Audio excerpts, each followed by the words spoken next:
பிஸ்மில்லாஹிர் ரஹ்மானிர் ரஹீம். அல்ஹம்துலில்லாஹி ரப்பில் ஆலமீன். வஸ்ஸலாத்து வஸ்ஸலாமு அலா சய்யிதினா முஹம்மதின் வ அலா ஆலிஹி வ அஸ்ஹாபிஹி அஜ்மஈன். அம்மா பாத். கண்ணியத்துக்குரியவர்களே, உலகத்திலே மனித வாழ்க்கையை பாதிக்கக்கூடிய நிகழ்வுகளை இரண்டாக பிரிக்கலாம்.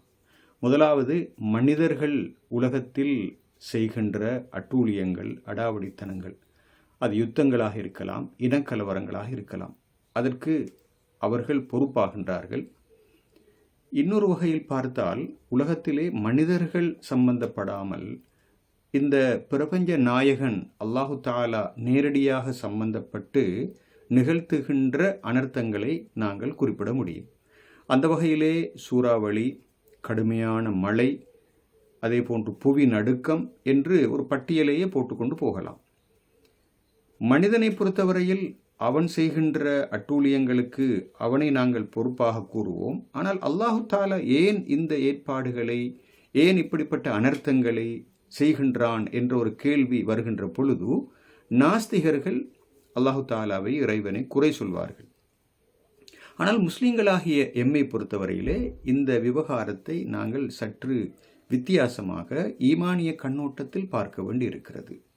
முதலாவது, அன்பார்ந்தவர்களே, இந்த சம்பவங்கள், அனர்த்தங்கள் அனைத்தும் உலகத்தில் இருக்கின்ற அறிவாளிகள், விஞ்ஞானிகள், தொழில்நுட்பத்திலே மிகவும் உச்சக்கட்டத்தை அடைந்திருப்பவர்களுக்கு ஒரு பெரிய சவாலாக அமைந்திருக்கிறது.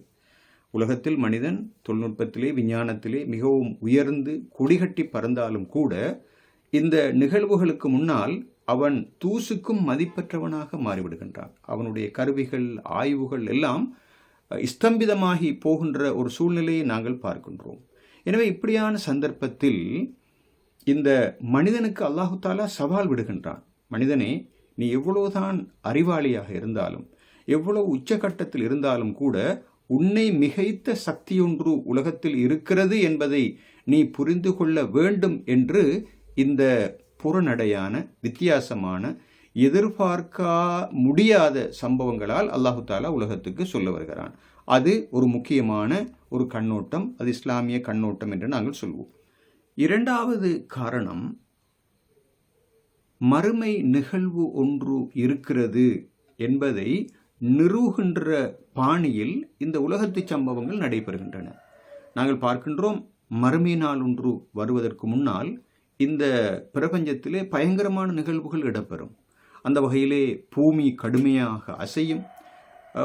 பூமிக்குள் இருக்கின்ற மிகவும் பெருமதியான பொருட்கள் எல்லாம் வெளியே தள்ளப்படும். எனவே அப்படிப்பட்ட ஒரு சம்பவம் நிகழ இருக்கிறது. இப்போது அல்லாஹு தாலா என்ன செய்கின்றான் என்றால், உலகத்திலே ஒரு முன்னோட்டத்தை கொடுக்கின்றான். சில சம்பவங்களை ஏற்படுத்துவதன் மூலமாக, அதாவது அல்லாஹு தாலா சொல்ல வருகின்ற கருத்து என்னவென்றால், இப்படிப்பட்ட ஒரு பெரிய சம்பவம், ஒரு பேரழிவு, உலக அழிவு இடம்பெற இருக்கிறது. அதற்கு முன்னால் அந்த அழிவை பற்றிய ஒரு சில உணர்வுகளை நீங்கள் பெற வேண்டும் என்ற நோக்கத்தோடு அல்லாஹு தாலா இது போன்ற நிகழ்வுகளை உலகத்திலே ஏற்பாடு செய்கின்றான். அது இரண்டாவது காரணம். மூன்றாவது காரணம் என்னவென்றால், தமிழிலே சொல்வார்கள், நிழலின் அருமை வெயிலுக்கு போனால் தெரியும் என்று. நாங்கள் தொடர்ந்தும் சிலவற்றை அனுபவித்துக் கொண்டே இருக்கிறோம். ஆனால் அதற்காக வேண்டி நாங்கள் அல்லாஹு தாலாவுக்கு நன்றி செலுத்துவதில்லை. இப்படியான சந்தர்ப்பத்தில் அல்லாஹு தாலா சில வகையான நியமத்துக்களை, அருள்களை எங்களை விட்டும் பிடுங்கிக் கொள்கின்ற சந்தர்ப்பத்தில் நாம் விழித்துக் கொள்கின்றோம். ஆம், இதுவரைக்கும் நாம் இருந்து வந்த இந்த வாழ்க்கை முறையை பற்றி நாங்கள் சிந்திக்க வேண்டும். எதிர்காலத்திலும் இப்படி நாங்கள் வாழக்கூடாது என்ற உணர்வு எங்களுக்கு வரும். எனவே அந்த வகையில் மனிதன் விழித்துக் கொள்ள வேண்டும் என்பதற்காக இந்த சம்பவங்கள் ஏற்படுத்தப்படுவதாக நாம் கருத முடியும்.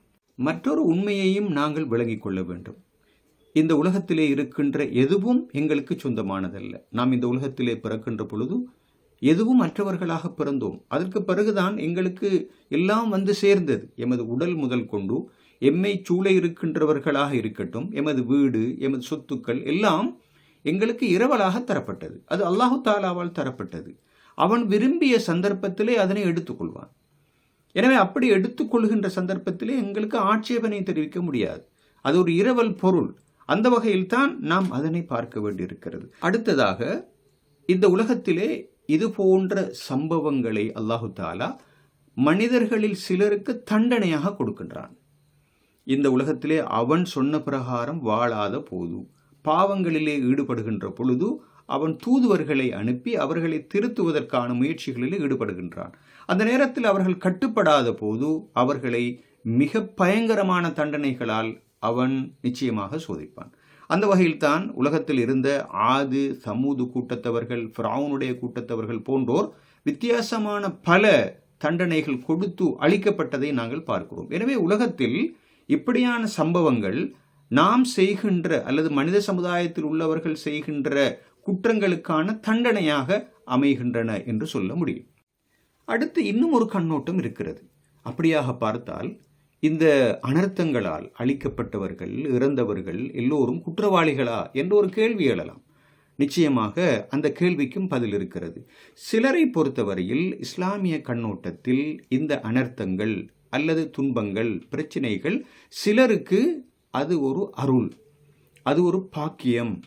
அவர்களுடைய பாவங்கள் அதன் மூலமாக மன்னிக்கப்படுகின்றன, அவர்களுடைய தரஜாக்கள் உயர்த்தப்படுகின்றன, நாளை மறுமையிலே அவர்களுக்கு உயர்ந்த சுவர்க்கம் அதன் மூலமாக கிடைக்கும். ரசூல் ஸல்லல்லாஹு அலைஹி வஸல்லம் அவர்கள் சொன்னார்கள், சிலர் ஷஹீதுகளாக கணிக்கப்படுவார்கள். அவர்களிலே முக்கியமாக 2 பேர் இந்த கட்டட இடிபாடுகளுக்கு இடையில் சிக்கி இறப்பவர்கள், அடுத்ததாக தண்ணீரில் மூழ்கி இறப்பவர்கள். நாம் இந்த அனர்த்தங்களிலே அப்படியானவர்களை பார்த்தோம். எனவே அப்படிப்பட்டவர்களுக்கு அல்லாஹு தஆலா விசேடமான அந்தஸ்துக்களை கொடுக்கின்றான்.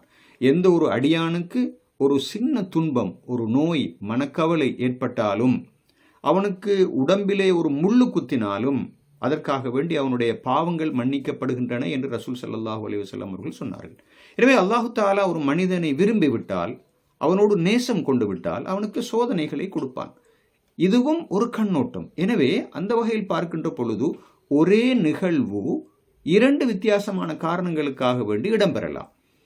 ஒரு வெள்ளத்திலே ஒரு நல்ல மனிதன் அடித்துச் செல்லப்படுகின்றான், இன்னொரு கெட்ட மனிதனும் அடித்துச் செல்லப்படுகிறான் என்றால் ஒரே சம்பவம் 2 வித்தியாசமான காரணங்களுக்காக வேண்டி ஏற்படுத்தப்படுகின்றன என்ற உண்மையை நாம் விளங்கிக் கொள்ள வேண்டியவர்களாக இருக்கிறோம். அதே போன்று இந்த சம்பவங்கள் அல்லாஹு தஆலாவால் பயமுறுத்துவதற்காக, அச்சுறுத்துவதற்காக வேண்டி தரப்படுவதாகவும் குர்ஆனிலிருந்து நாங்கள் புரிந்து கொள்கின்றோம்.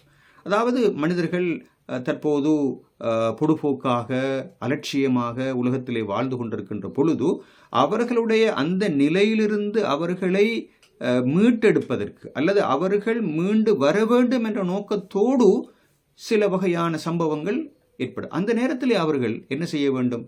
என்னுடைய இறைவன் இருக்கிறான், என்னை பார்த்து கொண்டிருக்கிறான், அவன் சக்தி உள்ளவன், எந்த நேரமும் இது போன்ற அனர்த்தங்களை எனக்கு தர முடியும், நான் அதற்கு முன்னால் திருந்தி வாழ வேண்டும், நான் பாவ மன்னிப்பு கேட்க வேண்டும், அல்லாஹு தாலாவை நெருங்க வேண்டும் என்ற அந்த உணர்வு அந்த மனிதனுக்கு ஏற்பட வேண்டும்.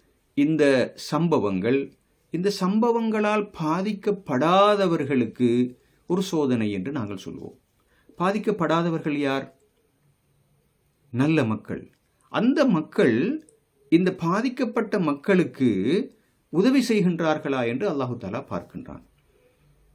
சிலர் இருப்பார்கள், இந்த அனர்த்தங்களுக்கு உட்பட்டிருக்க மாட்டார்கள், அவர்கள் பணக்காரர்களாக இருப்பார்கள், மிகப்பெரிய திறமைசாலிகளாக இருப்பார்கள். எனவே இந்த அனர்த்தங்களுக்கு உட்பட்ட மக்களுக்கு இவர்கள் சென்று பண ரீதியாக, உடல் ரீதியாக, அறிவு ரீதியாக அல்லது வேறு என்ன அடிப்படையிலாவது உதவிகள் தேவைப்பட்டால் அந்த உதவிகளை செய்கிறார்களா என்று அல்லாஹு தஆலா சோதிக்கின்றான்.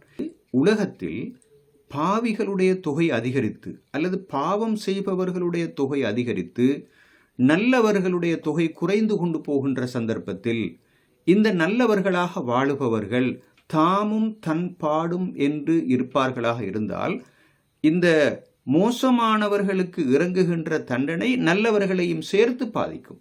இந்த உண்மையை நாங்கள் விளங்கிக் கொள்ள வேண்டும். அதாவது நன்மையை ஏவி தீமையை தடுக்காமல் சிலர் நல்ல மனிதர்களாக வாழ்ந்து கொண்டிருக்கிறார்கள். ஆனால் அவர்கள் சமூகத்திலே இருக்கின்ற தீமைகளை இல்லாமலாக்குவதற்கு, பாவிகளை அந்த பாவங்களிலிருந்து வெளியேற்றுவதற்கு அல்லது அவர்களுக்கு நேர்வழியை காட்டிக் கொடுப்பதற்கு முயற்சிப்பதில்லை என்றால் இந்த கெட்டவர்களுக்கு, மோசமானவர்களுக்கு இறங்குகின்ற தண்டனை நல்லவர்களையும் பாதிக்கும் என்ற கருத்தை நாங்கள் விளங்கிக் கொள்ள வேண்டும். எனவே மொத்தத்தில் நோக்குகின்ற பொழுது இந்த அனர்த்தங்கள் பல செய்திகளை எங்களுக்கு தருகின்றன.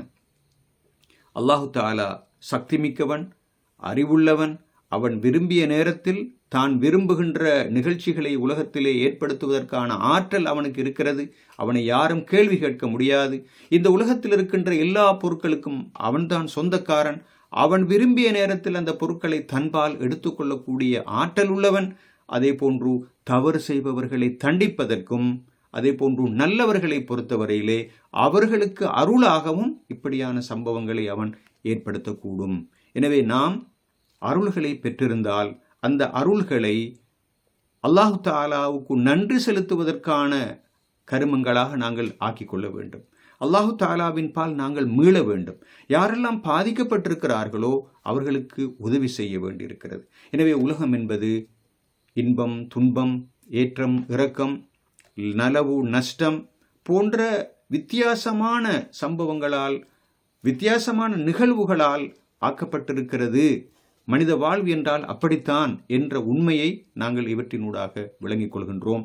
வல்லவன் அல்லாஹு தாலா எம் அனைவரையும் பொருந்திக் கொண்டு பொறுமையாக வாழ்வதற்கும், படிப்பினை பெற்று வாழ்வதற்கும், பாதிக்கப்பட்ட மக்களுக்கு உதவி செய்வதற்கும் எம் அனைவருக்கும் அருள் பாலிப்பானாக.